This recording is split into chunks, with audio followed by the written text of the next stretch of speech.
Hey, this is Humberto Garcia from Photography to Profits, and today we're going to be talking about the 5x7 technique that you can use to book more clients. So, what is the 5x7 technique? It's actually fairly simple. What you're going to do is you're going to call or respond or answer within 5 minutes of any inquiry. So if you get a form submission, if you get a phone call, if you get a missed call, you're going to call them back within 5 minutes. If you do this, you're instantly going to increase your chances to land that client by 22 times. Now imagine a lot of us don't get many inquiries each year, so we got to make the most out of every single one of them. So we can't afford not to do this. So that's the very first thing. If you can't do this, the rest of it falls apart. And that means just being available. Maybe you have somebody answering the phone for you during wedding days. Maybe you have somebody, an assistant, a virtual assistant. Maybe you have your second shooter answering for you.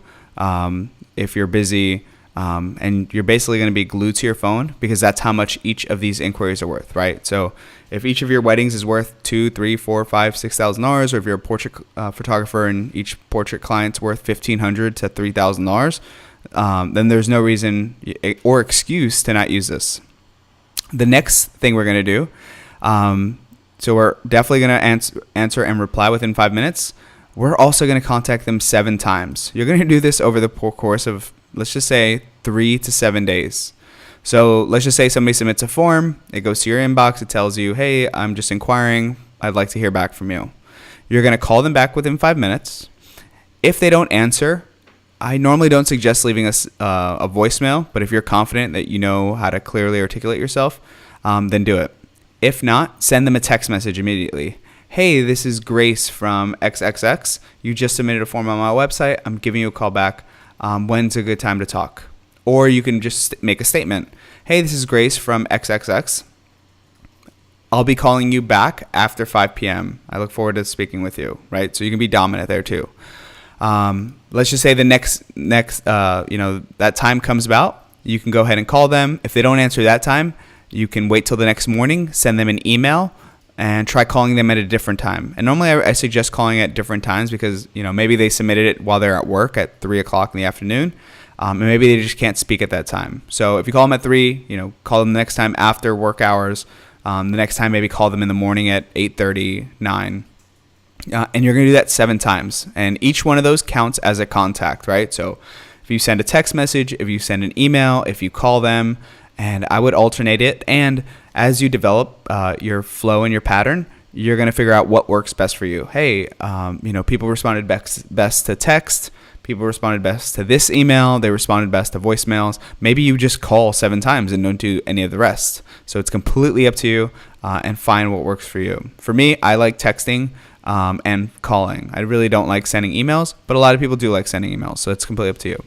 So having said all that, I know it can get kind of lost in the sauce and you can kind of lose track of who you've called. So what you can do is you can just set up a simple Excel spreadsheet. So if you're not getting tons of inquiries, you're not getting tons of bookings, then you can just go ahead and create an Excel spreadsheet and keep track of it manually. The second thing you can do is basically use a customer relationship management database. And I'm going to suggest 4 of them. Okay. First one is ActiveCampaign. This is an email marketing solution that also has basically a pipeline that lets you follow and make notes, especially if you work in a team. This is extremely helpful. I normally recommend this one. It's well priced and it's amazing to use, and it has the email marketing tech tools with it. Same thing with HubSpot CRM. This is actually free, so there's no reason why someone wouldn't be using this. It's super simple. It's visual. It's drag and drop. It's one of the best tools out there.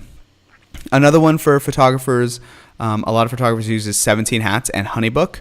While I like these more for following up with clients after you've booked them and not so much for the inquiry phase. For the inquiry phase, I always recommend HubSpot CRM. It's probably one of the most widely used in the world. Many Fortune 500 companies use it. And if it's good for them, it's definitely good for you. And it's free. So I hope you found that helpful, and I hope to really see you guys start implementing this because this can really double the amount of bookings at the very least. And I'm going to encourage you to comment below if you have any questions. And if you'd actually like to see how to get more inquiries, I'm going to encourage you to click the link in the description, and I will see you in the next video.